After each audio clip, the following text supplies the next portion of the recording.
Net Radio. My name's Lee Honish. I'm joined by a not too healthy Andrew Labouche and Miguel Antonio Barragan.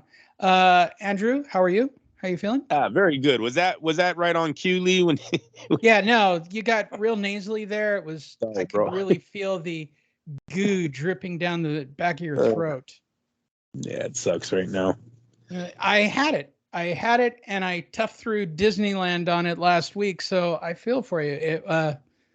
Yeah, I got nothing on it. It sucks. And of course, Miguel, are you healthy, Miguel? I sure am. Yes. We got some wind over here, so allergies tend to act up every so often. But that's really to the extent that that's what I think it is. I think it starts with allergies and it turns into a sinus thing, and that's what the downfall of this is. I think, at least for me, that's my story. I'm sticking to it. Hey, if you like Fight Net Radio, click like, subscribe, share, smash, do whatever it is you do. I don't think anybody above the age of 40 smashes. And if you do smash, you're lucky to do it once a week. Just saying it out loud for the room. That was a great joke. That's really escaped on the group. This is a show about boxing. The bulk of our content is available online at Fight Net Radio. If you would go to YouTube, click subscribe. Really, you don't have to get. I'm not into that notification thing like everybody else. Just subscribe. We just recently dropped below 1,000, which is not helping the algorithm. So I'd like to have that back up. But we have had really good views, and of course, our Facebook page, which is our big home. Again, thank you, a million thank yous, literally around the world, to everybody who seems to enjoy Fight Net Radio on Facebook. We really do try to make it the #1 venue for quantitative talk. No, not the right word. I don't know how to describe what our show is. However, there's a lot of choices out there, and we're really glad that you watch our content or listen to it. Haven't forgotten you podcast people. So there you go. We're going to keep the show real simple so Andrew doesn't drop dead on us tonight. It is Monday, so I'm going to try to get this out before midnight. I do apologize for the delay this week. So let's jump right into it. We're only going to talk about the meat and potatoes of what's happened. Let's just talk about the meat and potatoes of what's happened in the past 24 hours, which starts with Friday. Now, Miguel, you're the only one psychotic enough in the group who probably watched the Adrian Broner fight. No way. I didn't watch that one. Hell no. I just saw what happened. I saw the highlights. There was no way. Come on, now that thing was on pay-per-view. I mean, I'm not sure how much the pay-per-view was, but I wasn't going to order regardless. Especially seeing the poor condition that Mr. Adrian Broner was in. Basically, it wasn't like he struggled per se, but he wasn't exactly, the Broner of old by any stretch. So, there's no way I was going to fork up the cash for this one. I debated, pulling it up on forking. Yeah, on that's VIP. exactly what I was thinking. You fork cash for that? I wouldn't fork cash. Yeah, I mean, I was debating, VIP, but at the same time, I was like, do I really want to dedicate, 12 or 10 rounds to Mr. Broner these days? And I was like, nah, I'll pass. Here's how bad a fight it is. You're not willing to watch it for free. No. Because it's too much of a pain in the ass to fight with the pop-ups. That's really what it comes down to. I got better things to do on Friday. And the freezing, the occasional freezing. Yeah, it's like, nah, I'm done with it. Wow. All right, so let's replay this. This would be the 4th fight he's tried to have, Miguel, in literally a year and a half.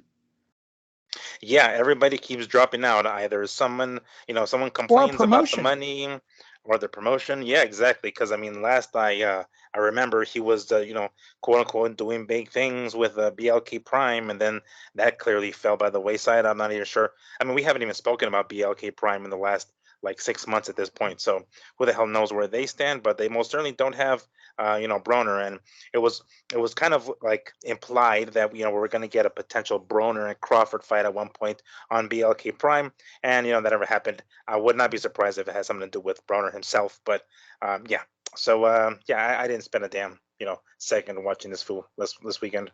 So based on the highlights by themselves, we're talking about him fighting literally a cab driver named Bill Hutchinson. Yeah. Yeah, dude was overmatched. I mean, at this point, this is the fights that he's having right now. These are like the gimme fights. And then look at Broner. I mean, he doesn't look like the shape that he normally is in. But yeah, pretty much a hot dog vendor guy. The fact that this thing went as many rounds as it did. All right, so he switches to Don King. He literally is taking this thing all the way to the gate, right?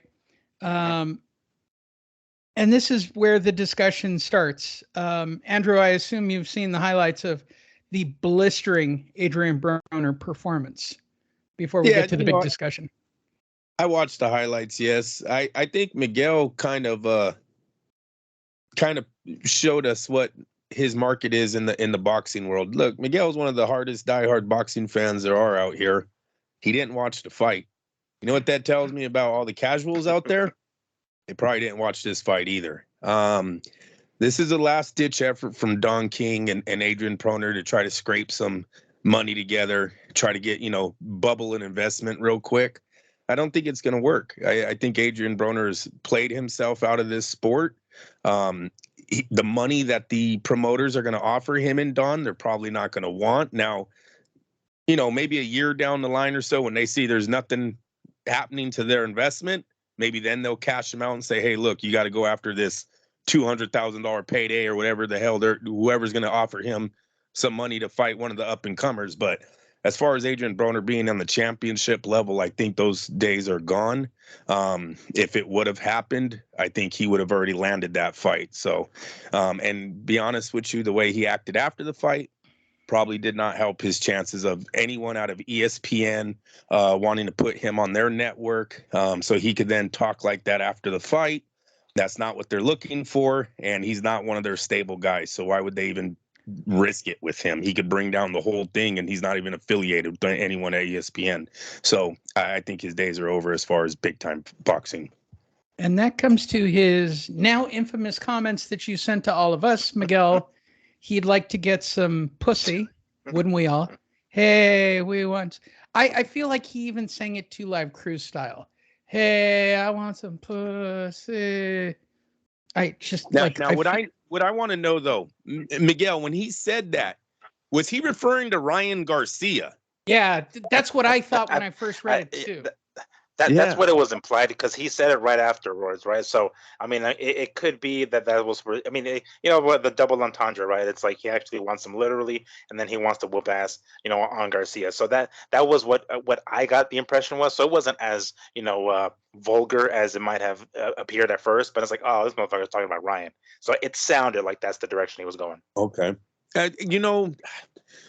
once again, for the right price, it's a decent fight for Garcia to give him some I don't know, what is it, confidence back in. It's a get healthy fight. It would be a good get healthy fight that would put eyes. And a name on his record. Yes. Like, granted, not the best name, but a name on his record. But he's not going to make the money that he thinks he's supposed to make, and that's where this thing is going to hit a dead end. If I'm Don King, I'm begging this dude.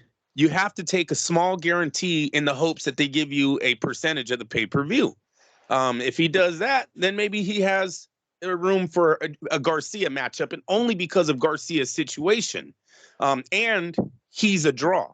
So he will make money. They should be able to make some money if they can get a percentage. Now, if Oscar isn't offering no pay-per-view percentages and only gives them a flat salary, well, I don't think he makes that fight. I think he walks, because it's just who Adrian is.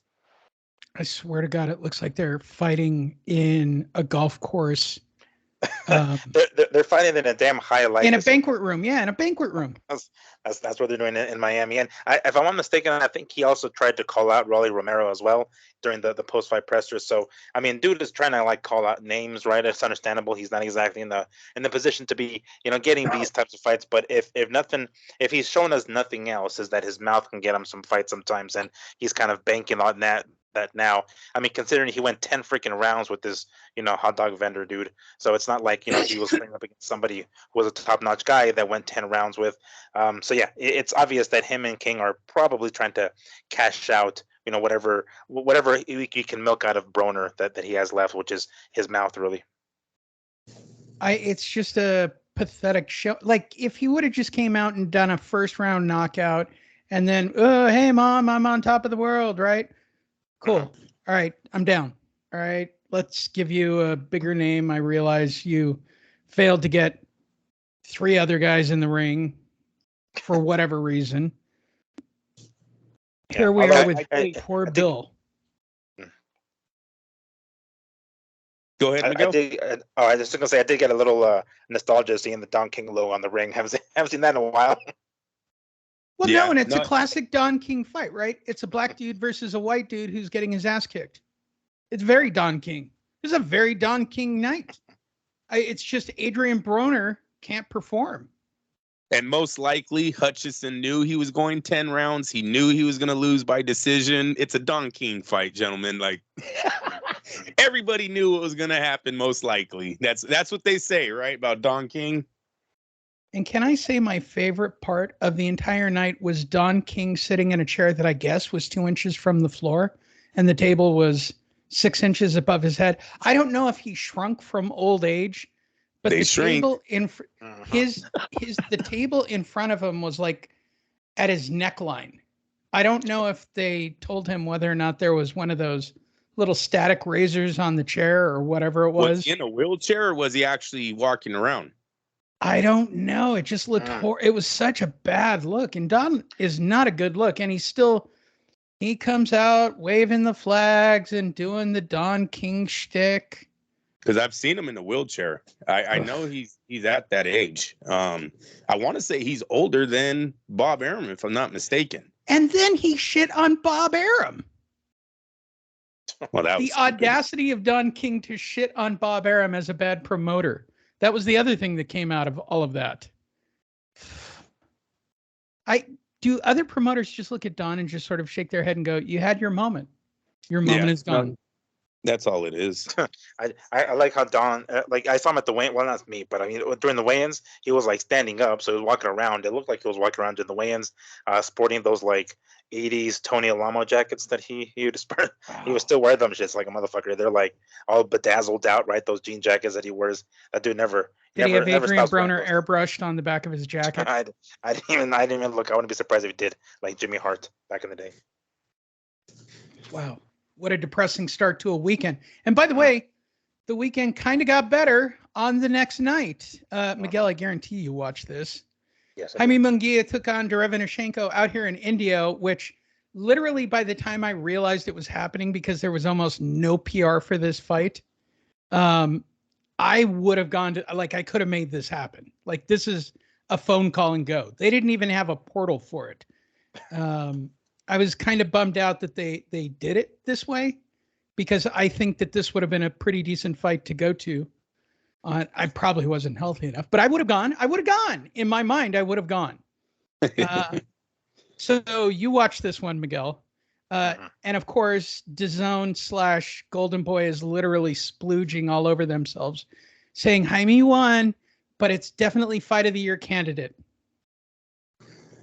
I'd go as far as to say it's the brawl of the year candidate. I mean, because there's been some other fights that have been a little more technical, aka Lomachenko and Haney, but this one certainly, right off the bat, and they mentioned this during the broadcast that Munguia's team actually offered Derevyanchenko some extra cash to make the fight a 10-round fight. And that kind of like tipped Derevyanchenko off a little bit. He's like, wait a second, why the hell does he want to go 10 rounds? So he straight up turned it down. So that's what they mentioned during the broadcast. So clearly, Derevyanchenko thought he had a bit of an advantage going into the later rounds. He said, "Fuck this! If we're gonna do 12 rounds, we're gonna do 12 rounds." So he turned down the cash and decided to go 12 rounds. And it looked as though he had the good game plan right off the bat. He came immediately after Munguia, and hoping that he would probably like gas out towards the latter half, right? And he didn't entirely gas out, but it certainly did appear as though Munguia got surprised a little bit because of how quickly Derevyanchenko got started. And the as fast as Derevyanchenko got started, I was a little concerned that he would actually run out of gas, because he's like 38, I think they said, or 37 something. So he's up there in age. It's not like the dude can hang with like the youngest dudes yet. And mind you, they're fighting at super middleweight, which I don't know how many times Derevyanchenko has fought there himself, but you can tell clearly that naturally the bigger dude was was Munguia here. But man, what a scrap it was right from the jump. And as much as we want to cheer on, like me and my pops, we want to cheer on Munguia. He's got Morales in his corner. Morales being from Tijuana, my dad grew up in Tijuana, so it's like the connection. Like I swear, my dad's like, man, what the fuck is Morales teaching his kid? Like, God damn it, he ain't teaching him shit, man. Or either that, or the kid's not learning because he got hit with way too many punches. But it was his best showing to date. My takeaway from this was we've kind of been shitting on Munguia because one, the level of talent, but two, he doesn't really show sort of that Mexican fighting spirit. This is the first time where I've seen him go, all right, he's got a chin. I mean, the dude can scrap for sure. Like, there's no BS in him. Well, at least that, yeah. I mean, if nothing else, it's that he can take a shot.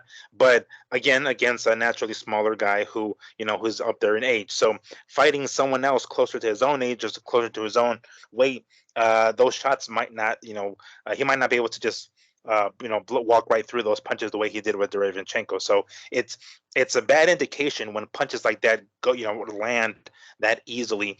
And granted, he was throwing back, and we'll see here towards like I think the last round is where he eventually dropped Derevyanchenko with a body shot, which was a fantastic body shot. It was great right on the damn liver, and you can tell it just froze him. So that definitely saved them. I know the way we thought about it, I'm thinking, Derevyanchenko, he has no chance of winning a decision, so he better go out here and just go balls to the wall and try to take Jaime out, considering how many punches Jaime takes, every fight. He just didn't have the pop to actually, and there were a couple of times where it looks like he stunned him, but he wasn't able to really like he's ready for Canelo. You don't know. He's ready for Canelo. Dude, they were trying to get that out of him so much. Chris Mannix at the very end was like, so what's next? And he's like, the top guys. You have any specific names? Anybody? It's like, damn it. You could tell that he's trying to have him say Canelo like I don't know how many damn times. But yeah, I mean, hey, it was a great fight by Munguia.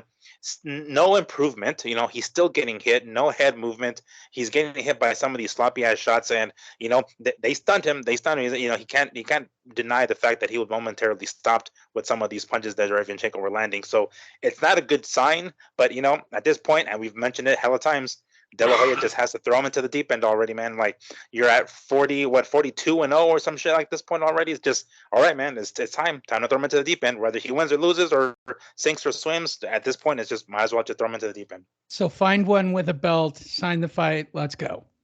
No, come on. Yeah, exactly. Any big name. We've already done this with Munguia. He's a 2-time WBO champ, right? Yeah. 42-0. 42-0. It's the same guy. It's the same 3 punches. There's nothing to his arsenal. He doesn't bring anything. Yes, he's a brawler. Yeah, he's fun to watch as far as he takes shots and delivers shots. But I don't want to say the word trash, but I'm starting to think about it. Ooh. The guy. No, seriously. Come on, you're 42. Let me do my Homer Simpson again. Wait a minute, man. Donuts. You're 42-0. You don't know who you want to fight? You're 42-0. You're 42-0. What are we waiting for here? Like, Oscar De La Hoya, he keeps thinking because a young man's 26, he has all this time with them. You don't. He's 42-0. You know how many training camps he's been through? 42 of them. You know how many fucking wars he's been through? Almost all 42 fights.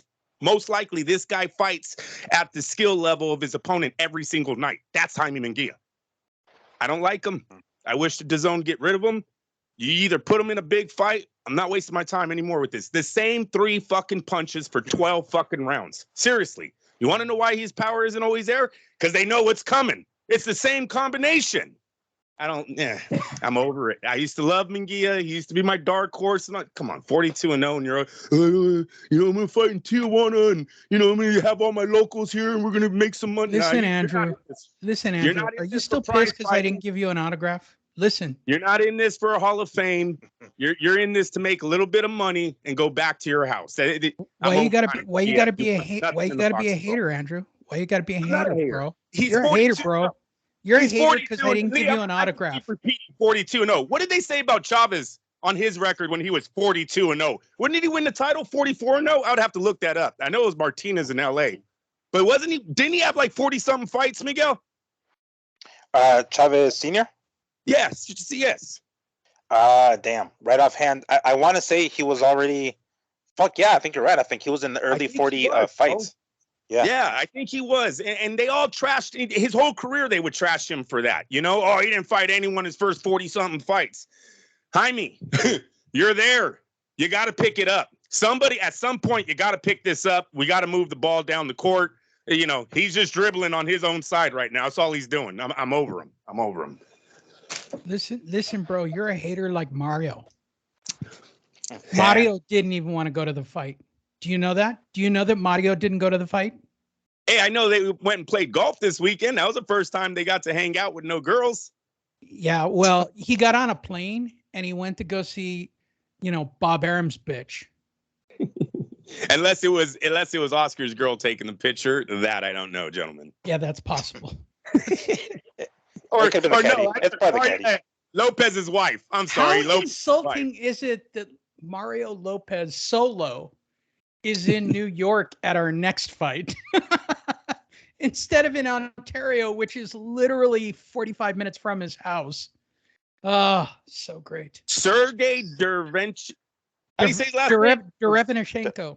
14-4, Lee. 14-4. What the fuck? I'm supposed to act like this guy is the next thing in boxing? He's 42-0 fighting a guy who's 14-4. He was fighting for his green card, Andrew. Stop hating on white dudes.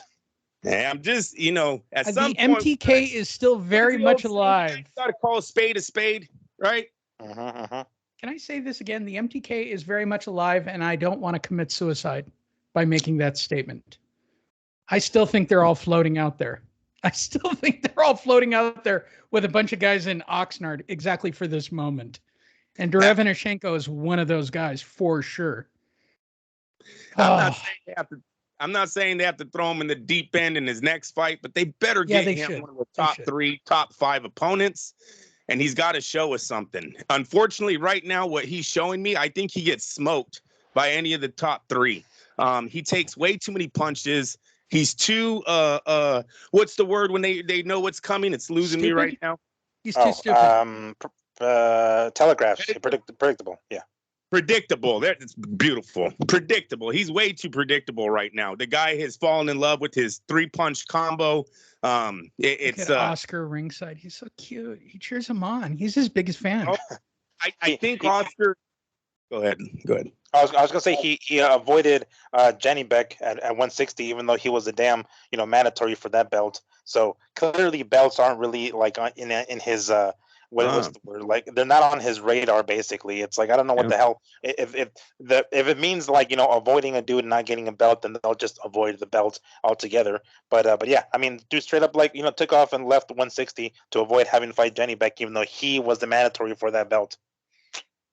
Oscar took his wife to this fight. Wow, she is hot. Can we all say that she is hot? Not an ugly woman. Hey, she looked real different though when she first started. You see her? I guess she was an athlete too. I didn't know that. Cocaine's a hell of a drug, allegedly. No shit. What did she do? Like running or something or what? I don't know. She leaned out. She leaned out definitely. She had that kind of chubby Latina thing going for her. I like that. I like the fact she cleaned herself up. You incorporate a little bit of allegedly cocaine in your diet. I don't know. I think if I were Oscar, I would literally throw him to Matchroom and go, I got Munguia for Canelo in his next fight. I almost don't care what the price is. Just go for broke. Take a piece of the gate. I think this guy has no upside. I just don't get it. I don't get Munguia. I haven't gotten Munguia. I've made the mistake of going to Munguia fights. He can't finish at this weight class. Does he not want to cut? So much. No. And it's just so much competition at 160, apparently. I mean, they're talking about Charlo left and right, but it's like, dude, no one's signing on the dotted line. It's just like... And how they never made the Golovkin fight is just an embarrassment. That Golovkin Munguia fight, they should have fought. Especially with the DAZN tie-in, it's a no-brainer. It's stupidly. He's 42-0. Gennady Golovkin is known throughout all of Mexico. All Mexican fans know Golovkin. They're gonna watch that fight. Every Munguia fan's gonna watch that fight. What the fuck are we waiting for? which takes us to our other fight on Saturday night that apparently Mario got to go to, and he was sitting there by himself. I don't know. His wife could have been in the bathroom, but they were showing stars during the fight. It was the worst cavalcade of stars. Jerry Cooney's here. Does Jerry Cooney know he's there, or did he wander in off the street and somebody went, "Hey, that's Jerry Cooney. Let's get him a seat." Yeah. This was the fight of the weekend, right? Like, this is the one we were hyped up for. Josh Taylor, Teofimo Lopez. Josh Taylor coming off the break, dropping the belts, former unified, monstrous guy, the guy who took Roguru to the mat, the man. And I had to watch Teofimo and his circus act all week long. Comes out in a Walt Disney Bud Light ring attire, which to me is the craziest combination of shit I've ever seen. The only thing he didn't have was having Mulden Dolvany walk him out to the ring. I don't know what the correct adjective is. I'm sure those two companies are paying pretty good right now. Well, Bud Light supported it. Like, they threw everything at this, but the Disney thing, was that like his daughter going, "Daddy, where Disney?" I can't do that. Yeah, they got kind of a bad rap the other day. Well, no, too, Disney is think about it. ESPN. Well, no, definitely you can push it from that angle. That's definitely, you can say that, but you can also say they were in a bad light not too long ago either. Now all of a sudden you have an interest in boxing. Well, such is life. I was so geeked up for this fight. It was almost ridiculous, right? Got my pizza, sitting there on Saturday night, doing my thing, got my cold Coke, ready to go. And I wanted war. Josh Taylor is war. Even in close fights, Josh Taylor is war. What the fuck happened to him? I swear to God. Is it the time off? Is he just now an old man? Is he just, his best days are behind him? About midway through this fight, I went, oh no. Like, up till about the 6th round, all right, everybody's in this. And then it just went downhill so fast. And the thing I hate most about a Teofimo Lopez fight is the Teofimo Lopez reverse stutter, forward, drop my head, lift my shoulders, do both arms up in the air, do the chicken dance, turn around, touch the ground, do the achy breaky shuffle bullshit he does during a fight. Once he starts doing that and then turn around and then pop a shot that rattles the dude, I'm out. I'd rather watch a rerun of a James Bond movie at that point. Like, it's that, from an entertainment perspective, I know that Lopez, and I just kept thinking, no, Josh has just got to catch him. You're so much bigger, dude. Just go put him in the corner. Lay on this motherfucker. Just lay on him. Just please go lay on him in the corner. You're so much bigger than him. Nope. He decides that he's going to stick to one game plan. And Teofimo, remarkably, is adjusting constantly. And actually, dare I say it, looked actually good. I start with you, Andrew. I was disappointed beyond words in Josh Taylor. I thought this was going to be the thing that erased Teofimo Lopez from my life. Hey, listen, we talked about it going into the fight. Taylor had 2 close fights, both against Prograis and the other one against Catterall. Those were a split decision victory. A lot of people thought he lost to Catterall. You top that with being, 12 rounds in the last 2.5 years? And isn't he like 34 or 35 compared to a 20 whatever? Let me finish. I was going to add the age on top of that. Oh, yeah. Oh, listen, it all adds up. Look, his timing was off. It had nothing to do with anything else but his defense and his timing. It's all off. Even Andre Ward at one point goes, Lopez total telegraphing these punches. He can't stop him. He can't stop his timing. Oh, here it comes. Move. He can't move. He hasn't done it in 18 months he's been out of the ring. And in 2.5 years, he only has 12 rounds. Nah, I'm sorry. That is going to affect you big time when you step into the ring with one of the best strikers in the world. And at 140 pounds, 135 pounds, Teofimo Lopez is one of the best boxers, strikers, guys with hands, speed, defense. He's one of the best. And you're going to just step in the ring after 18 months. Yeah, I take him on. That's how bad I am. Woo, this ain't sparring, homie. This ain't sparring. And he got shown what it was. He kept, it just wasn't my night. Just wasn't my, yeah, no shit. It's called being inactive. That's why it wasn't your night. That was huge. That was huge. You didn't buy into his summoning the ghost of Jim Braddock or whatever the fuck he was doing with the gray shorts that they kept droning on about?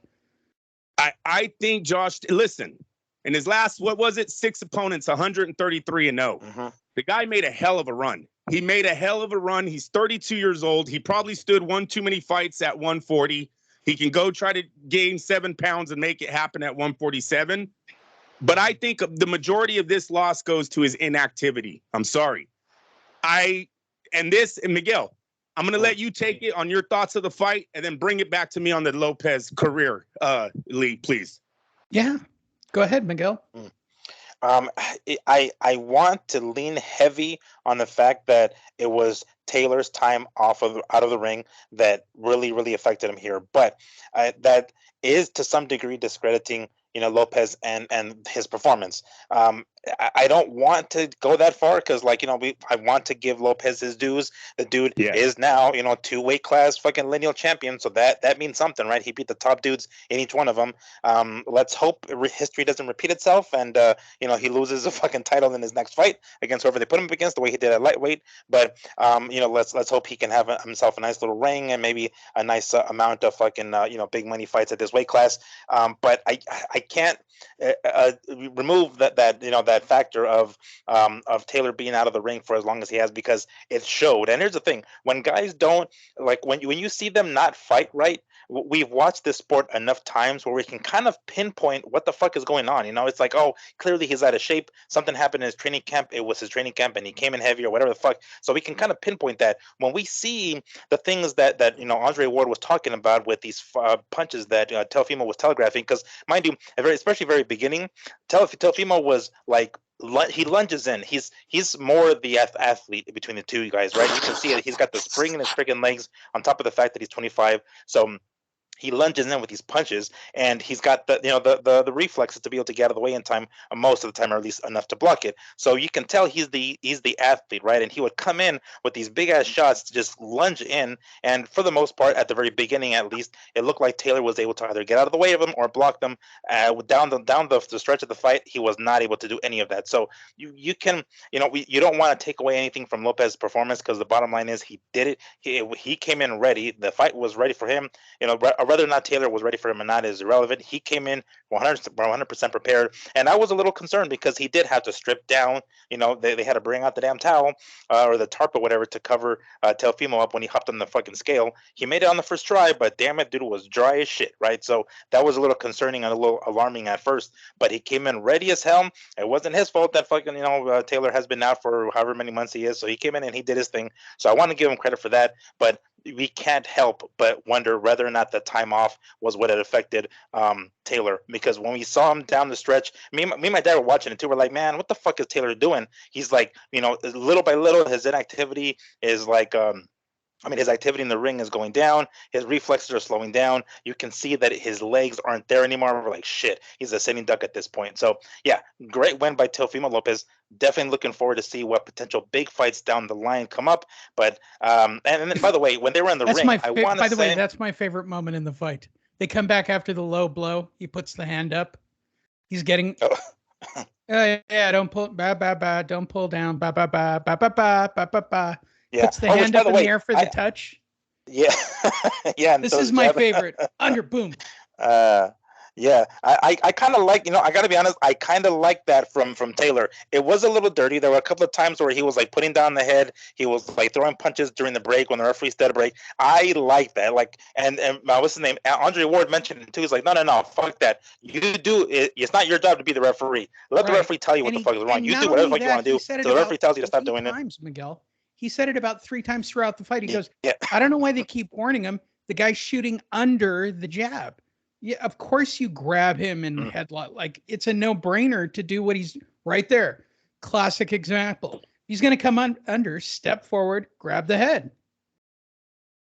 Yeah, but I did like that, and then but I think after the fight, if I'm not mistaken, like they had asked Teofimo what was next, right? And he talked about his whole thing with like, my next battle is in court for my daughter, yada yada. And they did the same thing with Taylor, and Taylor's like he wants a rematch, right? So it's obvious that Taylor wants to stay at 140 and get the belts back. Yeah, that's probably not going to happen, but at the very least, we got some sort of nice answer. Like it was good hearing that from Taylor saying like, no, I want to get it back. Let's do it, soon. I'm sure he wants to do it sooner than before, because I mean he fights Catterall in February of 2022, which is like over a year ago. And then prior to that he fights Ramirez in May of 2021, which is like 9 months before or something like that. So it's like the inactivity is probably hurt him the most here, and especially in his early 30s now. But yeah, I mean I can't help but think that his inactivity is what really did it here, more so than because it was really like I think it was really more so what's his name Teofimo's cardio that helped him more than his actual fucking technique, especially with Taylor being out for as long as it was. But yeah, I don't want to take a lot away from Teofimo, because he did it. Bottom line is he did it, but I can't help but think that the activity was the more determining factor. My question for you, Miguel, because you watched it, note for note like I did. When the corner said going into the 10th or the 11th, if he wins the next 3 rounds, he wins the fight. He goes home with the belt. And basically 2 of the scorecards kind of indicate, bro, if you show up and win, the next 3 rounds, you can pull this out of your ass, or the very least pull a draw. This is my knock on ESPN, and I don't know who produces. I don't know if there's a production meeting. I really don't know if Bob's in an earpiece. Listen, I've decided it's Teofimo Lopez tonight. We're going to put him over. That's all you're going to talk about. In fact, listen, you, the guy who does all the cocaine, listen, I want you to do a complete piece on him and rattle on about him, and your scorecards better reflect it. This is my problem with the Zone. It's my problem with ESPN. Why you got to pick a fighter? Just let the fuckers fight. Like, they're both in there now. They're both top-ranked guys, technically. I mean, just let them go. But they literally could not stop sucking. I'm sorry, Andrew. This is where we get in trouble. But I am telling you, they blew Teofimo from that shitty 8-round fight till the end of the night. Lee, that is the longest, wettest, sloppiest blowjob I've ever seen. And I watched. He looked better. He looked better than that. Teofimo Lopez looked better than that. Our argument is that he looked better. He looked that good because of the inactivity. Now watch. They were blowing him before the fight, Andrew. I didn't get that. I didn't see all that. But he was looking pretty good during the fight. I mean, he looked great during the fight. Outclassed. He outclassed Josh Taylor. I keep saying it's 2 different fights. Up until 6, it was a close fight. After 6, it was literally like me being excited and watching my shoulders drop a 1/4 inch every round. Josh Taylor could have easily have done something with his size and his skill. There's nothing that makes me crazier than watching a guy who's bigger and stronger let a little guy. You guys keep underestimating that thing called, top athletes in boxing. You don't fucking get into the ring on 12 rounds in over 2 years.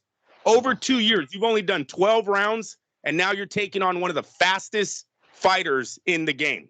Fast. We all know his hand speed was fast enough to nullify Lomachenko. I agree. Okay? Remember that night? Do you remember that when his hand speed, his lead uppercut was landing on the Matrix? The dude has speed. Josh Taylor was not ready because of inactivity. Now, that does not take away from the win, but it takes away from their fucking legacy.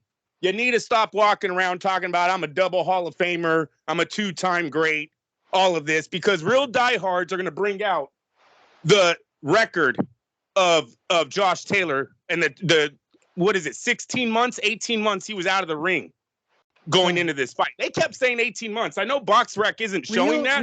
Yeah, I agree with you. And real Hall of Famers, Andrew. But Let's go back to Lomachenko. Real Hall of Famers, if it's a close fight, you run it back. Oh, thank you, Lee. Fuck, you're reading my mind. I'm sorry. You're reading my mind. Run it back, bro. Run it back. If you're a stud, run it back. Yeah, let's not forget the bullshit he pulled after that Lomachenko victory of not giving him the rematch. Remember, he like immediately starts saying it too. Oh, out of spite. It was primarily out of spite. He's like, no, he wasn't going to give me the rematch. So it's like, good acting like a bitch, motherfucker. Come on, give him the rematch. Yeah, you ever seen Ali do that, Telefimo? Huh? You ever hear Ali tell someone no right after a fight that he's not giving you a rematch? He went 3 rounds with Frazier, motherfucker. Seriously, they killed themselves in the ring. Don't ever put your name in the same fucking category as Muhammad Ali when you're declining rematches, when you're retiring at 25. Fuck out of here. Look at it from even modern day. This is why Tyson Fury is so revered. I'll fight you again. I don't care. I'll kick your ass again. Shot up off the canvas, 4 times? Fuck. Tyson Fury is the man. Nobody in modern day would run back a fight where you were down. You were down by 1 punch, and you decide, I'm going to run it back. Let's not forget, Telefimo, that fight was so close with Lomachenko. You literally won because of the last 3 minutes. You didn't dominate that fight. You didn't school anyone. Matter of fact, when the fight got started, it seemed like Lomachenko's the guy who won most of the rounds. I think same thing with Haney. Rounds 8-11.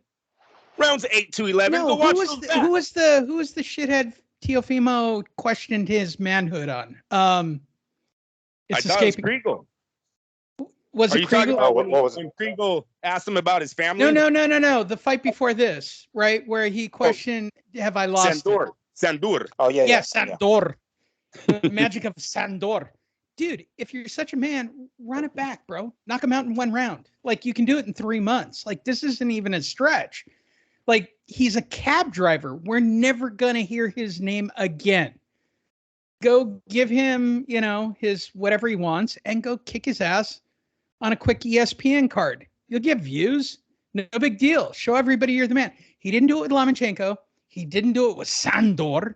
He's not going to do it here with Josh Taylor. In fact, that little tiff after the fight showed me exactly the character of how much of a piece, I'm going to say it, I think his boxing skill is superior. Lopez proved a lot to me now with the third fight. But that little thing about give me the ring belt. Give me the ring belt so I can go take the picture. Like, there was like an actual struggle to get the ring. No, I want it. He was trying to get the specific one that Taylor had or something. Or I don't know what the fuck that was about. That's like basically saying, let's say Taylor had won. Hey, give me all your belts that you walk to the ring with. No, those are mine. Listen. Hey, no. Give me all your belts because I want to go take a picture with them. And what was weird was, didn't he have 2 ring titles on him when he was claiming for the third one? Oh, was it? I don't know. I thought I saw him with 2, but I thought it was the 2 that, the one that he already had and the one they gave him. And I have never seen a fighter, Andrew, I've never seen a fighter walk to the ring with all his previous belts. Never. I've never. Oh, they do. No, they do. Especially when they become legends. Roy Jones walked out with like 11 world titles. Yeah, but Lopez is not that person. He has 7. After now they lost 7. Yeah. And wait a minute. I question that, you guys. All right, so he doesn't get any of the titles because whatchamacallit let them all go, right? All but one. I think the only one that he kept was the WBO belt, and then the lineal one, of course, that you don't really Josh dropped. So dropped. He the IBF. Right? He dropped the WBC and the WBA. He let them all go. Yeah. So he's just saying he's undisputed or lineal. No, technically, all right. Let's be brutally honest. He can call himself the lineal champion right now, right? Right. He can definitely call himself the WBO champion. But to lay claim to the other 3 belts because they were dropped by Josh, He can't. Oh, those He are just can't do belts that, I don't yeah. have in my Yeah, I possession. mean he can't. But so like Max kind of like mentioned that before the fight started that like he has. We can look at Taylor as the undisputed champion because he. Bottom line is he won all the Yes. belts and never actually lost them. But I mean he just he ends up relinquishing the belts for whatever reasons are. So he can't. At this point, at least not Teofimo can claim to say that he's the undisputed champion because other belts are around there. He's the number one dude in the division, regardless, right? He's the lineal champion, so that's still intact. But yeah, basically, he dropped belts before he even fought Teofimo. So let me get this straight real fast, Teofimo. He drops the belt. He has one fight in 18 months. He should have lost the fight. Actually lost his ranking as the number one guy. Does Teofimo know that Regis Prograis was ranked number one? Or yeah, it was Regis. Was ranked number and now one? Regis actually has the WBC of this pile, right? Uh-huh. Remember when we said that, you guys? We were like, how the hell did Taylor lose his ranking and he's undefeated? And he lost it to a guy that he beat. But he had a split decision victory against that guy. So what does that play into that rating being switched? So there's a few things here that Lopez is hella overlooking. One, the guy only has one fight. I don't even know if you consider him the undisputed when you haven't fought in over a year. That one fight that he has is a split decision that everyone thought he lost, and he actually lost his ranking because of that fight. Yet we're supposed to sit here and now praise you as the undisputed lineal champ? I don't know, man. He's just from Honduras, right? Like, I think he's an honorary Puerto Rican after tonight. I think he's like No, you know what? He's American. He's not. No, he's Honduran. He's born in fucking America. He's American. That's it. He's Honduras. Suleiman made him an honorary Puerto Rican after the fight. This is why Teofimo Lopez is mad about not making money. Because if he represented the country he actually fucking fights for, then maybe people would love him and want to watch his fight. But when you are saying, "Oh, I'm a Honduras fighter," hey, bro, there ain't that many fucking fans in boxing, at least that I know of, that are from Honduras. So that he's like, "Oh, I'm not making $1 million. I'm only making $1 million. I need to make more." Well, guess what? You got to pick up your marketing. And if the Honduras flag isn't doing it, you better start rocking that American flag. You got the skills. You have the skills to do it. You're born in this country. You're from one of the biggest boxing areas in America. Brooklyn. What the fuck? What are we waiting for here? Well, and of course, on top of that, when he makes it big time, then his people, his Honduras fan base will start coming out. Hey, come on, man.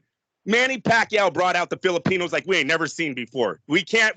Well, I mean, who's the last one? Who's the guy who used to smoke from Honduras? That fought Oscar. No, not from Honduras. It was Mayorga. I thought Mayorga.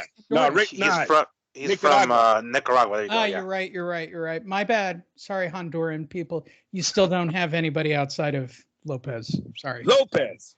And Lopez was trained in America, though. Sorry. Lopez was trained in America. Lopez is born in America, for God's sake. All right. Well, then. He's from Brooklyn. He is typical New York. We've met him. He is typical brashy New York trash. And I respect it on some level. But, bro, what is up with the no rematch clause? I mean, rematch. The retirement right after the biggest win. Oh my God, the retirement. I'm retiring. I'm done. Like, he's become a pro wrestler almost. I mean, Miguel, this is all like pro wrestling 101. They ain't going to be like, he's doing all the shit to be a bad guy. Mayweather 101. Well, joining us on the phone is, of course, Top Rank Bob.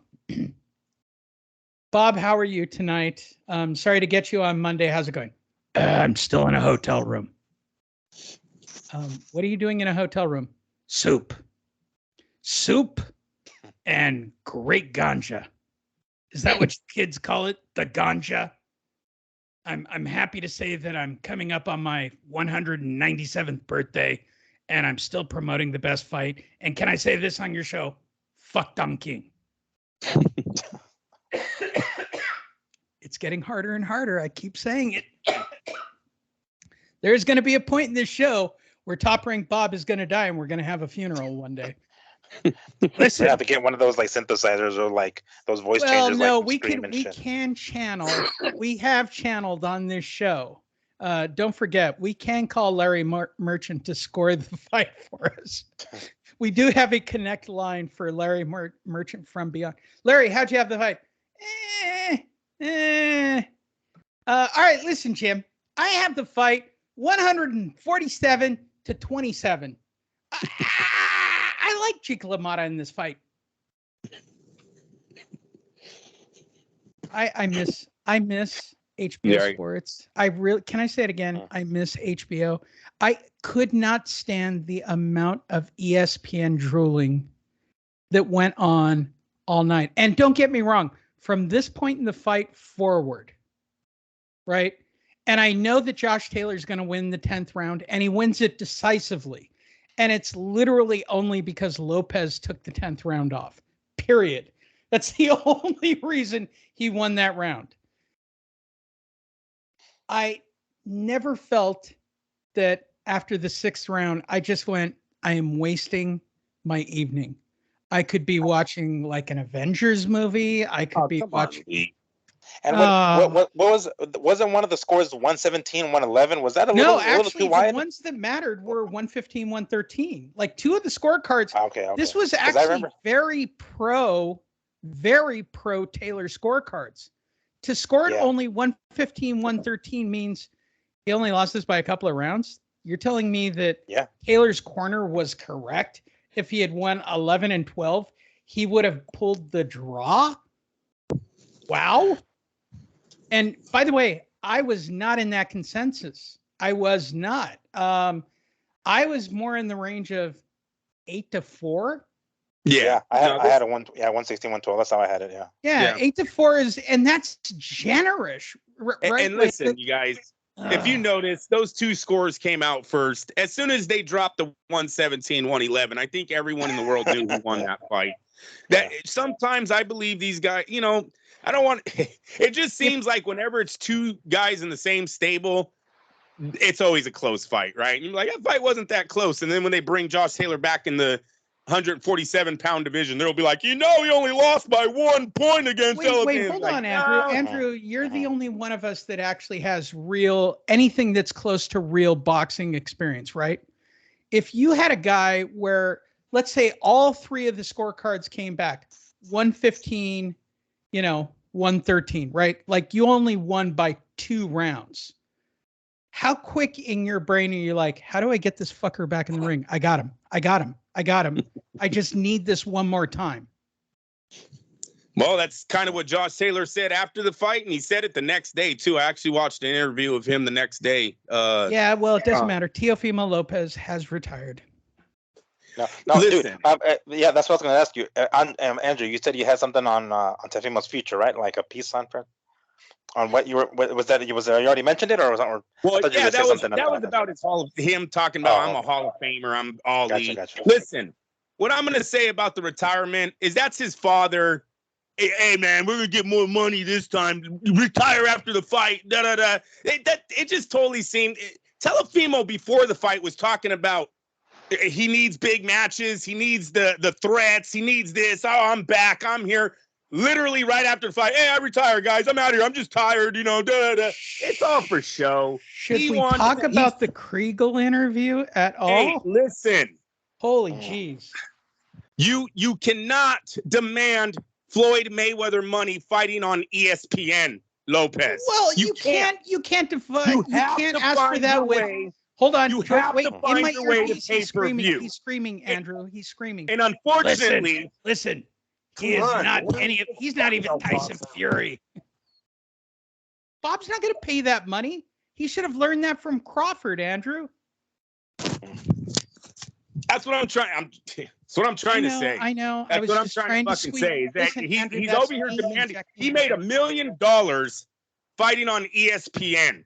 Floyd probably never even made that when he was young. Floyd had to fight on HBO, and that was to make money. Then he moved to pay-per-view. All right. That's where he made his serious money. Everybody in boxing that makes serious money moves to pay-per-view. Unfortunately, Lopez has not moved to pay-per-view yet. Now, with that being said, I don't know if you guys caught the replay on YouTube, but that thing got hit. I don't know. I want to say 268,000 views in 24 hours. That is a great start to your career, young man. You're 25 years old. You're on top of the world. You literally lined them up and you're knocking them down. You could fight anybody right now. You have done 2 divisions, 7 world titles. Come on. You want to retire? This is bullshit. He's not retiring. He wants Bob to come back to the negotiating table. Now, and I think Bob will. Honestly, I think that YouTube is going to change the future of Teofimo Lopez, because somebody's watching 268 in 24 hours. I don't even know what it is today. Well, and that's kind of my comment, right? Like look, I'm down with the arrogance. Ooh, that sounds like a System of a Down song. I'm down with it. I'm down with the sickness of the money. Like he's down with the sickness of when you win, you're on top of the world, right? Like what's the next big, I'm going to gain like 50 pounds and go fight Canelo, right? Like take a breath, bro. Take a breath. Like where do you think you're going to make? They all want Tyson Fury money. They all look at what. All right. Hey, Lee. That's what this is all about. They're all looking at Tyson Fury, who's actually jockeying to make $100 million for a single fight against Alexander Usyk. Lopez did 1 million views in 24 hours on his top rank highlights on YouTube. Lopez versus Josh Taylor on some just boy galling. I don't know what the fuck that means. In 24 hours, 314,000 views. All right. The kid is starting to make waves. He needs to relax. He needs to calm down. What does Andre Ward always tell us? Trust the process. Right now, he is transitioning into one of the big names in this sport, and he has the speed and the talent to become it. Stop fucking playing games. He's taken now 2 lineal champions, and I'm not going to deny his arrogance or his bravado, right? Like he deserves it at this point. When you're winning, you can do it. Yes, sir. You can do it, right? Yep. But he's already looking at, and I just pulled this up. So we have a brand new game on Fight Net Radio. The top 6 highest paid fighters in a single fight of all time. And that's what he's looking at. He's like, when do I get like a $50 million payday on my next fight? What are you fighting, Canelo, bro? Like, yeah, because you're going to need the opponent, right? Like you have to need the opponent. Right? It can't just be him. I mean, granted, he's going to be the A side, and that's the reason there's such a thing as an A side and a B side, is because there has to be a B side. In order for that thing to really hit. There's a reason why what's his name, Gervonta by himself got 200 or 300,000 pay-per-view buys, and then boom, he gets over 1 million with fucking Ryan Garcia. So that he needs to find that that other opponent. That's just how it is. Frazier needed his Ali or whatever you want to call it. Tyson needed his Holyfield. That's just how it is. So I don't know who that would be though. As far as let's popularity goes. Let's follow this through, right? His comments, and we haven't talked about this. That Kriegel interview was sketchy at best, right? that was pretty like cringe. I don't even know how Disney allowed that to go out, right? Like it was all over the place. Dad's a car crash. He's calling black people and champions all kinds of things. Like, all right, what you're really saying is once Crawford and Spence are done, you're next. Did you not get that vibe? I didn't, but it makes sense in hindsight now. It didn't dawn on me until now that you just mentioned it. So, hindsight being 2020, it makes sense now. So let's talk about this. And I hate to say this because in his mind, if I fight the winner of Crawford Spence, right, as a guy who's taken out 2 lineals, My next weight is welterweight, right? That's his next up. Is he not borderline legend? I mean, you're still fighting the Pacquiao ghost. You will be fighting the Pacquiao ghost from lightweight to super middleweight. I don't know where Pacquiao ends. I'm not even sure he's not still active, waiting for a shot at Canelo. And I say that very out loud. Or Mayweather. But my point to that is that's really kind of where it's going, right? Like, if you keep taking out the man who beat the man at every weight class, the problem is, does anybody care if you beat the winner of Spence Crawford next? Like, you can stay busy. There's plenty of guys with big... Look, his next fight, here's an idea. Go beat up Adrian Broner. It'll be a blast. I'll be there ringside. I will cheer. Okay, it'll be great. It'll be the end of Adrian Broner. It will. Don King will love it. Everyone will have a good time. Bob and, Don will do crazy stuff. It'll be a blast. But my point to that is how many lineal... So the difference between what Teofimo's doing and what Manny did, Manny took titles on the way up. He didn't beat lineal champs. Like, this guy's... He's a ghost snatcher. I mean, I got to give him credit. He did, but he did get a couple of belts before he got the lineal. When he moved up to 140 to fight fucking what's his name? Comey. Was it? He beat up Comey. Comey. Oh, there you go. So yeah, I mean, that doesn't sound like a bad idea. Like, let's say for the sake of, because I mean, keep in mind he just fought, right? Teofimo in June. We're expecting Spence and Crawford in July, so it's only a month apart. So next month, you know what I'm saying? So these guys can have end of the year showdown. Like, it's totally possible. On top of the fact that Teofimo had to fucking strip naked to make 140, you know what I'm saying? That was kind of like a little weird. So is it the fact that he's growing this quickly, or maybe something happened in training camp? I don't know, but maybe 147 is going to help him at the very least for a showdown. Because I mean, again, what did Andrew just say, talking about the views on YouTube, right? So he's getting up there. It's going to be pay-per-view for Spence and Crawford, dude. Any one of those guys, whoever wins and ends up fighting Teofimo next for the lineal title at 147, yeah, I mean that's pay-per-view, and it gets Teofimo the kind of payday that he's looking for. There you go. Unfortunately, I don't want to see him move that fast, you guys. That's way too quick. He's got so many opponents at 140 right now. If the views are on him, they're gonna come back to watch him. Technically. Dude, Haney, Gervonta Davis, Regis Prograis. Just Haney. Go after the belts. Be a man. Yeah. And he can call the shots at 140. He's not going to, it's going to be Haney moving up to 140 into his division. So he's going to be able to call the shots. And one thing that I did want to mention that you guys just reminded me of, like, that's a really good point that Andrew just made. It's like, don't be moving up that fast. Although, maybe we're jumping the gun with him moving up to 147 against the winner of Spence and Crawford there. But, like, what the hell happened to, like, long-term championship reigns? Like, what the fuck happened to that? With Bernard Hopkins, with 20 some odd title defenses at middleweight, and Chavez at 140 forever the fuck long, and now we got Canelo. I'm sure we'll talk about it later on. Canelo wanting to go up to cruiserweight and shit. It's like, dude, stay in your weight class and fucking reign. Hold on, the Bob's floor with that, answer people. For you. Bob's got an answer for you. But I mean, that was my point. It's just like, that's a very good point that that Andrew said. It's like, no, don't move up to 147 yet. It's a good point. Stay at 140, reign like a motherfucker, dude. Have as many title defenses, clean out the weight division. You got plenty of opponents there, and a few guys moving up from 135 soon too. And Devin Haney, Shakur Stevenson are all top-ranked guys. Like, this is all double ending. I don't know how you don't do the Haney fight. Like, I would be on Monday morning or today, right? I don't know how there isn't a meeting going, how do we make Haney Lopez? And if I was George Kambosos, I would have already tweeted, "You're my bitch still." Sorry. Going to 140 tomorrow, motherfucker. I would have tweeted that out already. Sorry, call him out. I whooped your ass with TakeOver. What fucking TakeOver? I beat you. Yeah, Sam. This is where Sam comes in. Sam, you got to let your man Kambosos Come on.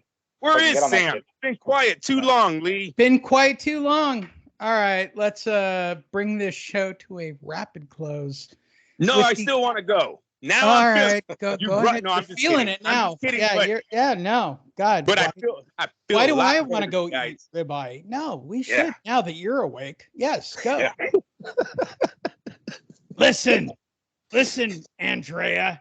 You're just hoping for a he/she denomination. All right, just stick with it. How's San Francisco working out for you? San Francisco looks like it's in COVID again. Businesses are leaving every day. I work 3 buildings that are completely empty. I literally skip down the hall sometimes because there's no one there. It's very sad. San Francisco is a sad fucking By the place way, right now. LA's the same way. I can't It's even sad, make Lee. jokes. Like LA's We exactly totally went the same. backwards. No, I'm trying to get you off the topic. All right, go ahead. I'm going to give you the final word on this. Oh, no, Lee. No, Lee, I meant we went backwards as a country, not Oh, what you're doing. no, just California. Wait, by the way, Andrew, True. Nevada's Very not true. this way. Nevada, Very they're all true. just no. Having lived in Nevada for a few months, I can safely tell you this. It's They went just red. California. Nobody. They went Oregon, red. California, nobody gives a fuck. San Diego, nobody gives a fuck. Nevada learned its lesson and went red again. First time in 25 years. I'm sorry. Facts are facts. They went red. I can't. I'm screwed. I'm back to California. I'm screwed. I know. Well, these are all good facts. Go ahead, click, like, comment on what you thought about the fight. And I hope you enjoyed the rewatch of the fight. Please score it. We agree pretty much unanimously. It's about an 8-4. It's about an 8-4. It really is about an 8-4 fight. There's no knockdown, so you can safely go 8-4. Bob, what do you think? I would have tweeted, if I'm Cambosos, you should tweet, you're retiring because I'm moving to 140. Yeah, there's so many. There are so many. Keep my belts warm. Here. Keep my belts nice and shined up or something. That's right. Yeah. Bitch. You got to add the word bitch. Yeah. Come on, George. Where the hell have you been, George? You've been silent too damn long, George. But That's right. Where's my Spartan? I need the Spartan back. No, you need the condom profile. Like, am I the only one that knows he's using the condom label as his logo? Can I say, as an offshoot, this is just for you people who listen to the podcast, because I'll cut this all out on the video. What is it with the fucking logos? God damn. Miguel and I do this all the time. All right. Any fighter from Mexico uses one place, and they all look like Canelo's half retarded offspring of that CA logo. Everybody in the States does something completely different off of Fiverr. And then the people in Australia, like, you're just picking products like the Coca-Cola label or a pack of condoms as your logo. Fuck you guys. I mean, what the fuck for logos? Be creative. Hey, you think Danny Garcia finally gave up his fashion dreams? You know what? The fact about Danny Garcia is simply this. No matter what we say, he'll stay asleep for about 6 weeks. He'll start making videos. He'll start making content. He'll keep his following going. He's making about $100,000 a month just making stupid videos with Jake Paul. And then he'll do his next fight. He'll keep, if I were him, I would No, I said Danny, not fight. Ryan. Danny Garcia, the welterweight. Same thing with Danny. Why would I ever fight at the elite level if I could get a following off of YouTube? Why? And by the way, Ryan Garcia is the perfect example of somebody who is not a real fighter. Has anybody seen anything out of Ryan Garcia that says he's an elite level? No, he totally failed. Right. But can he stay at the YouTube level and stay friends with Logan Paul and Jake Paul and do fun videos? And, oh, look, I was in a pit of 1,000 Orbeez and couldn't be found for 1,000 days like everybody else. I know he was just in Saudi Arabia, I believe, or did you guys see Ryan Garcia take a vacation? It wasn't Saudi. Where was he at? Look up Ryan Garcia's social media real fast, Lee. Facebook. Okay. He just went on a trip and he looks really sad. Like seriously, the kid doesn't look like he's having fun at all. They put him on one of those punching bags, and it's like, dude, the guy just lost the biggest fight of his career. You think he really gives a fuck about what his power is on a stupid video game? He hits the bag. He's in Egypt. He's in Egypt. Egypt. All right. Yeah, Egypt. Wait, by the way, #1 place for Fight Net Radio. Shout out to our Egyptian friends. Yada, yada, That's yada, right. yada, what? I don't know. I was going to learn Egyptian words. So yeah, he doesn't look. I think someone He's on told a him, goddamn camel. go clear your mind, go out there, clear your mind. But all those photos just look like a young man who's not really feeling himself right now. They got to get him back. Why in the should gym. he? All right, so he's got. Wait, I'll tell you how this works, Andrew. 618,000 views, and this doesn't go to Oscar. It goes to King Rye. So if he's doing 1 million to 2 million views per week or month, I don't know the breakdown. He's making hundreds of thousands of dollars without having someone hit him in the face.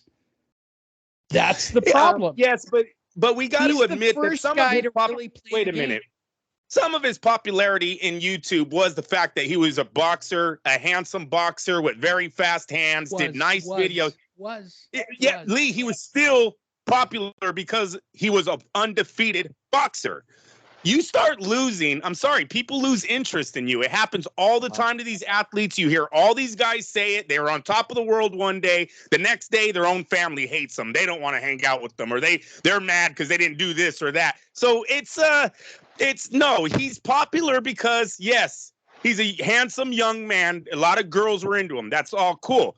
But what got him there was still his boxing skills. He still needs boxing to make it big, in my opinion, on YouTube. You retire now, you leave that taste of the Davis, and ain't no one giving a fuck about you when you go out to the parties, and you'd be like, oh, you're the dude who got knocked out that single punch. Like, no, I don't see him lasting just by making YouTube we had videos. This discussion, right, with the can you knock Lee Hanisch out? And let me tell you all of this.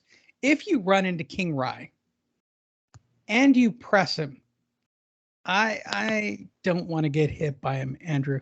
I got to be perfectly honest. That seems kind of stupid. It's a punch you'll never see. I'll tell you that.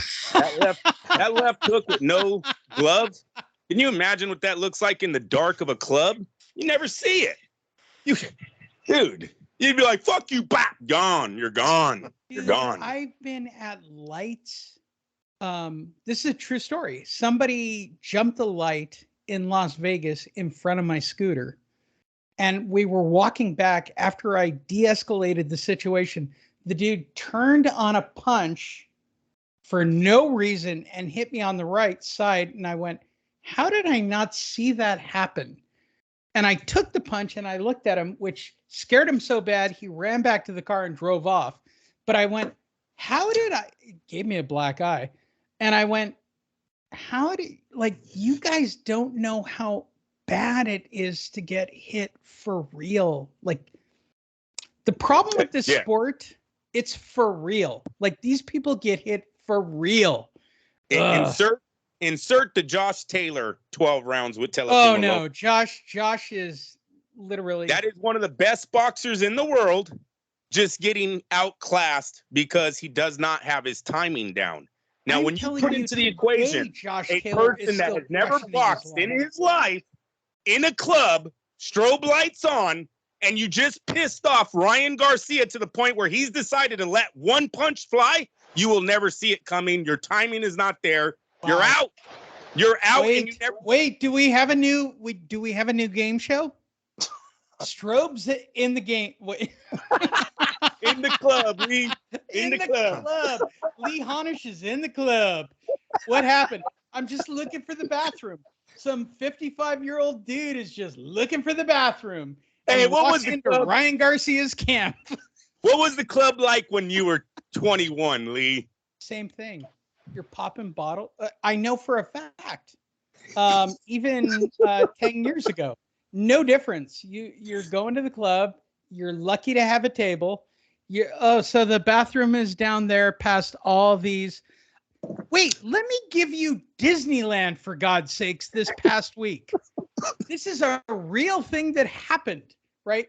So we can play the game. So, yeah, this is for real. I'm not up on all the rap stars, but I'm sitting at the Dole Pavilion. Do you know what that is, Andrew? So No. All right, so do you know where the Jungle Cruise is? Of course. Do you know where the Tiki Room is? Yes.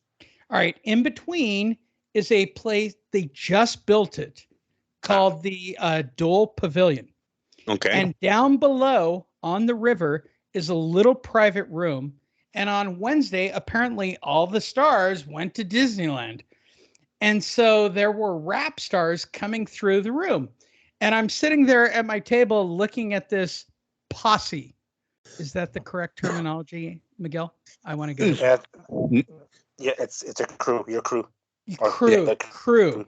It's a 1980 reference, but okay. And wait, and can we assume that at least one of them's carrying at least one in the crew? Got it through security at Disney? If he didn't, his girl did. But yeah, there's one going in there.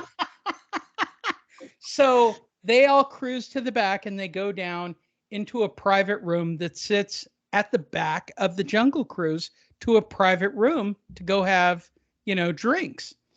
And I'm sitting there. All right. So what you're asking is Lee Honish stands in front of the crew and looks at somebody like, I don't know, pick a rapper. Doesn't matter.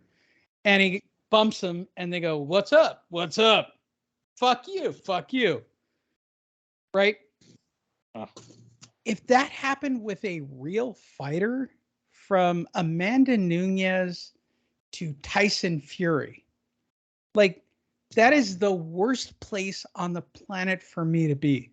Like, it's so fucking dumb. Look, I have, at this point, taking the number of punches I've done for this show, as well as all the fights I've been in, and I can see Miguel and Andrew already texting me going, "Good for you, Lee. Finally realizing you can't do this shit anymore." Yeah, it hurts. When somebody, even, I still don't know about Ryan. I just don't know. I just can't buy it. In a club, Andrew, like, let's just say circa 1980s strobe light, and we were standing there popping bottles, and I said something stupid, and he just cranked on me. He's 100 and what, 20, 30? What does that little shit weigh? Roger Mayweather knocked out a heavyweight in the gym before, so don't underestimate. Roger Mayweather weighed, I think, 125 when he knocked out someone that was over 218 pounds. So don't underestimate the Wait, punch. Can I say it again? Side. And Billy didn't put me into a trash can. I'm going to say where my level is. I can take a big league hit. However, I've gotten to the point of, it just seems dumb at my age. Yeah. I don't want to even test my reflexes. Yeah, like when you go out with Chris, right? Like, let's just say there's a situation that escalates. Isn't it better to just, let's de-escalate? We're all adults. It matters the situation, because I'm just punching first. Give a fuck. We're bailing after. So it just matters the situation. If you went too far, the things are flying. I see a future Fight Net radio game show of, would Andrew hit you based on what you said? All right, our final fight, which I'm glad we kind of waited on. Mayweather fought Gotti Jr. for some ridiculous reason, and I can't literally figure out why. For the life of me, I cannot figure out why this fight occurred. What I care most about is Mayweather. Is he out of money, Miguel? Well, I mean, that's what it appears, at least. Now, mind you, if you hear him talk, he'd tell you that just the sponsors on his trunks is enough for $30 million. OnlyFans. He'll be stripping shortly. I wouldn't be surprised if that's next. But Yeah. So I mean, according to him, obviously no. But when he's doing these dumbass, with exhibition bouts, and I mean, I don't know who the hell is dumb enough to fucking pay him.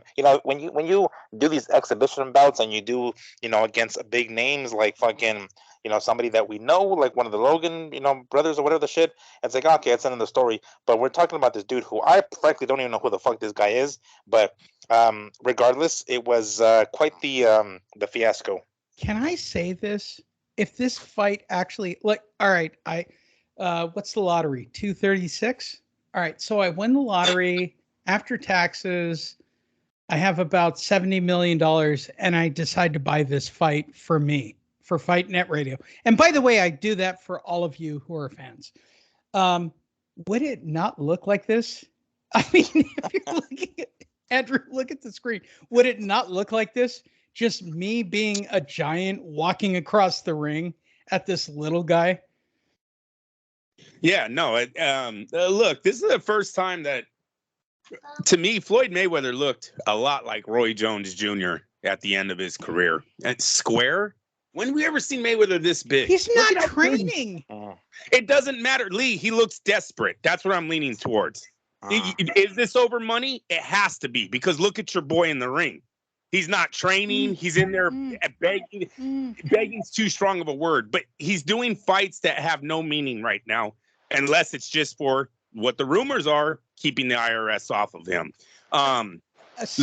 Wait, hold on. Assuming I could get all of Egypt to come and watch the fight if I fought Mayweather, would it not look exactly like this fight? Yes. Yeah.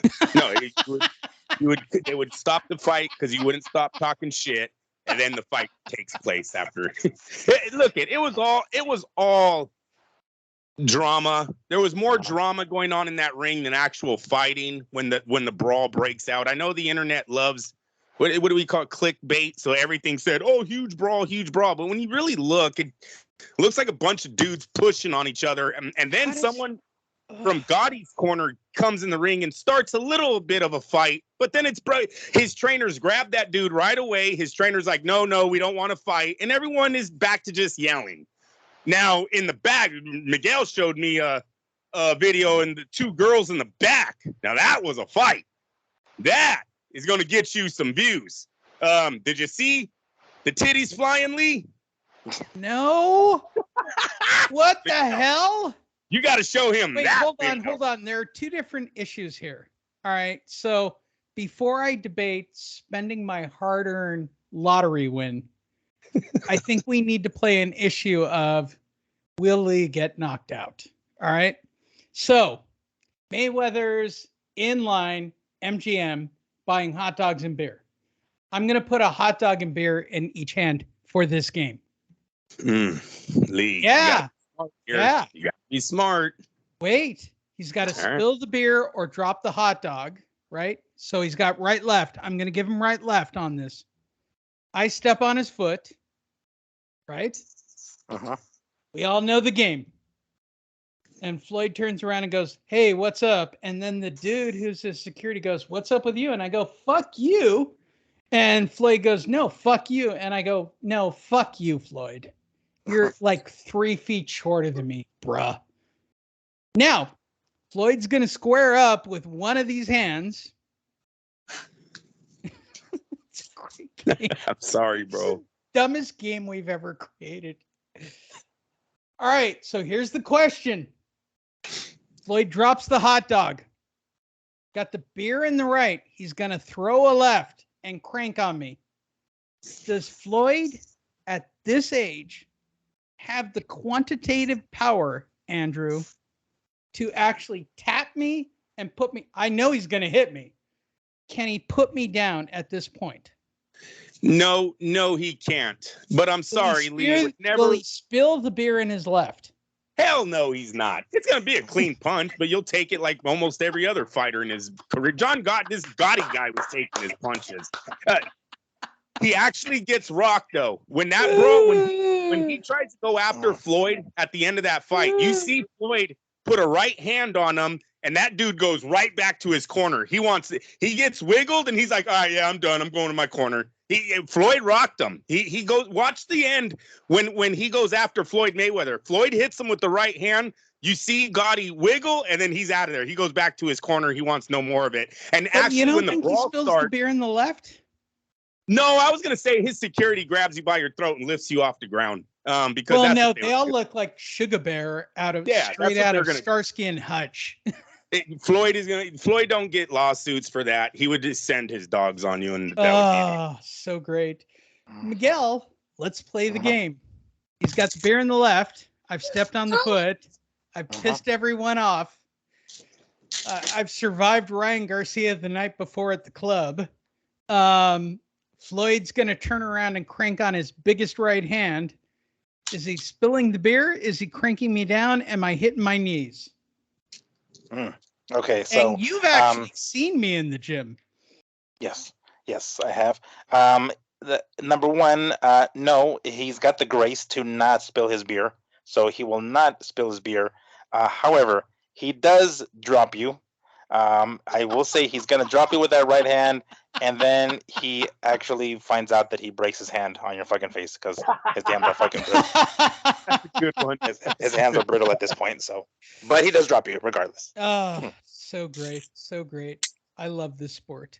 By the way, if you want to see what it would look like if Lee Honish won the lottery and bought a fight with Floyd Mayweather, watch the Gotti fight.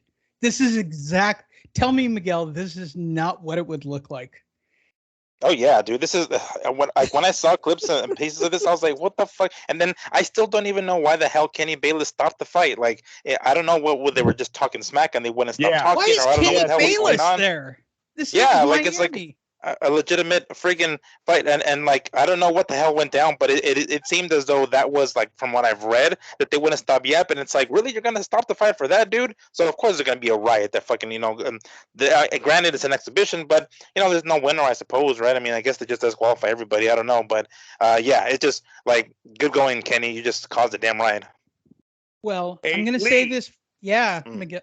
Why haven't you pointed out that Mayweather was wearing the trunks of Manny Pacquiao?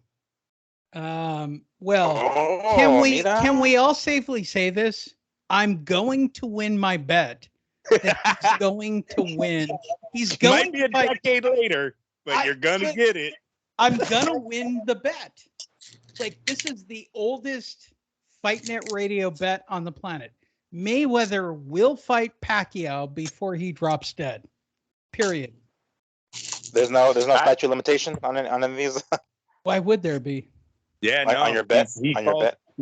He called the rematch. If it happens, it happens. It doesn't matter when. I don't know why he's wearing the Filipino flag. They both work for the same company, supposedly now, right? They both Manny signed on with his guys, so. Now he's wearing Filipino trunks to the ring. I don't, Miguel, whatever. I'm going to tell you the hardest part of Fight Net Radio, and Andrew's learned it. You've kind of learned it. Do you remember my last trip in March when I went on this whole trip of why does everybody go bum, bum, bum after Sweet Caroline? Yes. Right. Andrew Santino on one of the biggest podcasts has now gone on a kick of why does everyone go bum, bum, bum. Look, this is a Fight Net Radio thing. You guys all pretend you don't listen, like our show doesn't matter, our content doesn't matter. I'm trying to be cool about it. Wow, why is Larry Holmes at this fight? Oh, dude, there was hella people there, Lee. Well, no, my favorite is still Mario Lopez at the Taylor Teofimo Lopez fight without his wife. So he can go by himself to New York to watch Lopez fight Taylor. It's remember, better Lee, than anything ever. The NBA Finals was going on in Miami on this day too, or like the next day, the NBA Finals was going on too. So he did have that going for him. Yeah. So did you guys see McGregor put the mascot in the hospital? Oh yeah, I did see that. Yeah. I don't fuck. Jesus. Someone in Miami said that maybe if he didn't come high on drugs, not a good look for McGregor. Yeah, I don't think that dude's ever not high. At least not when he's in public. No, I know. No, but it really seems like he's off the hinges right now. You know, he's getting called out like that by an NBA franchise. You've seen him at the Mach 1, drunk as hell on the boats. What else did he do recently? Oh, the ratings for the UFC. It just seems like McGregor, he's on the way down. Like he needs a chill here. But now we'll see what happens. I keep watching this fight thinking, this is what it would look like, huh? Well, dude, try looking up. I sent you a video. I don't know if you can pull that up on your phone or on the thing, but the scraps that took place outside were insane, dude.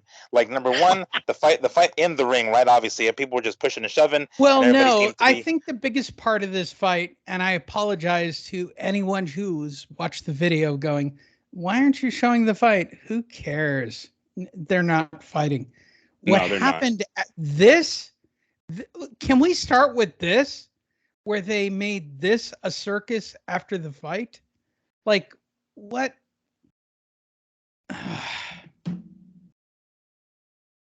By the way, if I spent how many millions of dollars? How many millions? Oh my God. Dollars? Hey, Lee, I got breaking news. Yeah, go ahead.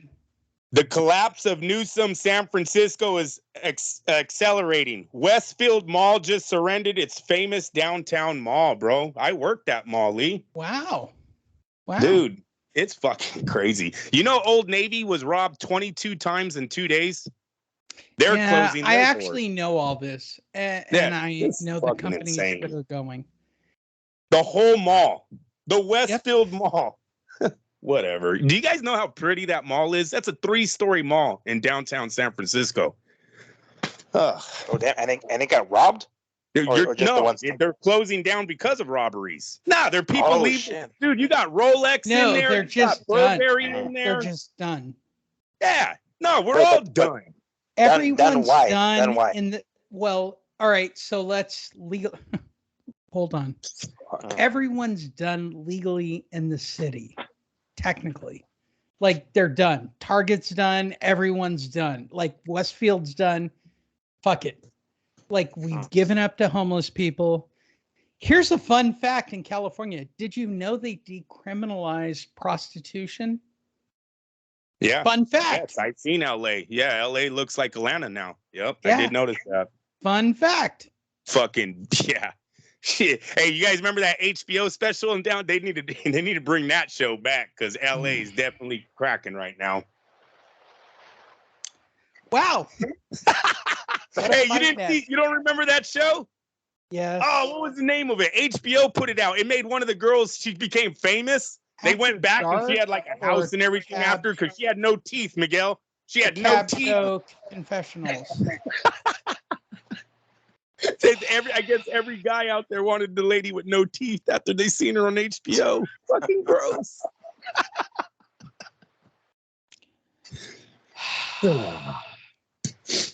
Bet you it's a blue. Is it a blue state? Is Atlanta a blue state or red? Red. Wait, Atlanta's a city. Atlanta's a city, Georgia. Oh, Georgia, but Atlanta City. What do they vote? Red. Oh, red. Oh, okay. Yeah, I think. We'll see. Hi, everyone. Welcome to Fight Net Radio. Please click like, subscribe for social commentary, like as we watch the world burn. Currently, what did we learn? I might not have a job here soon. It's starting to get, hey, Lee, there's going to be a certain time where they can't afford bills if there's no one in the buildings. Dude, I agree with you. No, I'm not disagreeing with you. I got 8-story buildings that are empty, bro. Every floor. Actually, you could have called me about 6 months ago when commercial went sideways. But yeah, I completely agree. So how does that relate? So yeah, to Atlanta's a blue boxing? spot in a predominantly red state. Oh yes. I guess we give up San Francisco to the homeless people and they enjoy it. Yeah, no, dude, I don't know what happened. I do not know what happened. But it looks really bad. One of the prettiest, used to be one of the prettiest cities it looks third world right now. Miguel, today's show is not my fault. Sorry, you guys. Just Andrew's devices. Miguel gives me a lecture after the show. I'll blame it. This is the I'll blame it on Lee anyway. I'll blame it on Lee anyway. Yeah, it's fine. I'm moving to Vegas. Wait, hold on. Because welcome to Raider Town. We've got another 10 minutes. All right, let's do one more game show. All right, because I've got it on my phone. All right. Okay. All right. It could work. No. Go ahead, Lee. Sorry. Go ahead.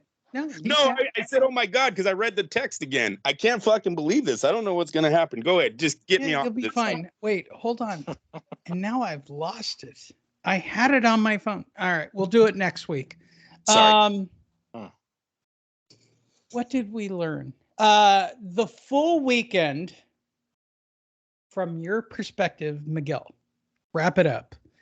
Scale of 1 to 10. How was your boxing entertainment? Well, I got the good of the best of a lot of things. You know, we have ourselves the tabloid crap with Floyd and Broner. We had ourselves an excellent fight with Teofimo and Taylor. And mind you, we've noticed this from the beginning of the year. There had been one solid fight, every freaking month. We had it with what was his name, Ryan and fucking Gervonta, right? We had it with Loma and Haney, and we have it now with Taylor and Teofimo. And next month we got Spence and Crawford. So every month we got one solid ass fight, and this was our solid ass fight here. On top of the fact we had a nice scrap, a nice brawl with Derevyanchenko and Munguia. So it was a very, let's say, versatile, very complete weekend of boxing. So, scale of 1 to 10? I'd say a solid 6.5. I'd say 6.5. Andrew.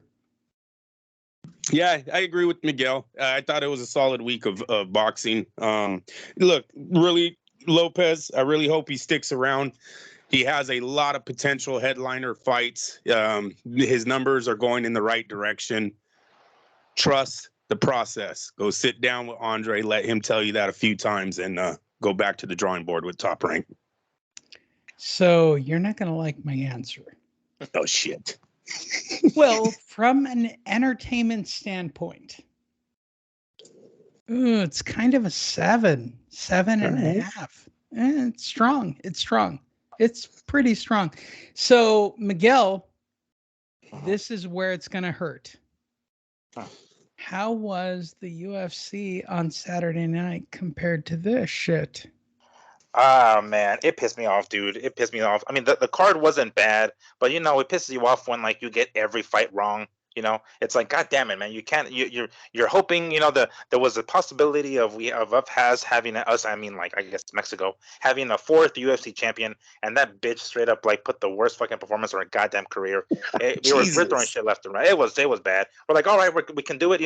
Fucking Amanda Nunes, is whooping this bitch's ass. This girl doesn't even throw in her hands. She's actually a pretty good boxer. Whenever she lets her hands go, she just did the typical fucking like she froze. She choked so bad. It's like, God damn it! It was 5 rounds of her getting her ass beat, and then Amanda Nunes retires at the end, so it's like, all right, whatever, fuck out of here. The rest of the card was solid, but I mean, that's kind of that was the main event. Lopez retired.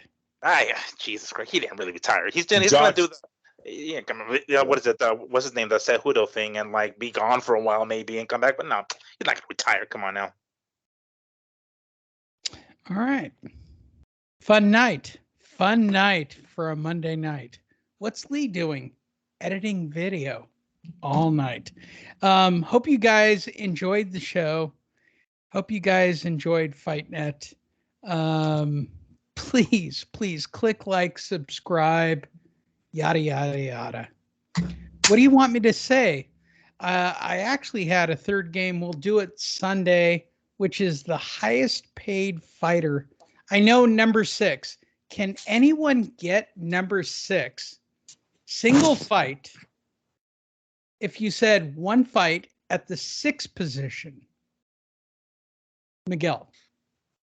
No, I mean, I'm thinking about the top ones, but I can't think of it. Yeah, well, how much they made for one single fight? So number 6. I know because I saw it. Oh, well, I mean, there's a lot of fights that made a lot of money, Lee. Come on. That's we'll leave it to next week to get to the because I have right off hand. I don't Fair, fucking know. I got to fair, think fair. about that one. Yeah, there you Andrew go. woke up like he lost his sickness. Jesus Christ. What a weird. I had 2 cups of coffee. Andrew's having sex tonight. I'm saying it out loud for the room. Chris, stay down, stay down, stay down. She's gonna start saying she's sick. Watch. As soon as I go out there, Watch. she's gonna Oh see my my. God, he's all She's fired got a up. headache. She's got the headache. She's gonna she's gonna see my energy level and go, "Oh, look, I'm getting hot." Click like, subscribe. God damn. Thank you, everyone. We'll be back next week.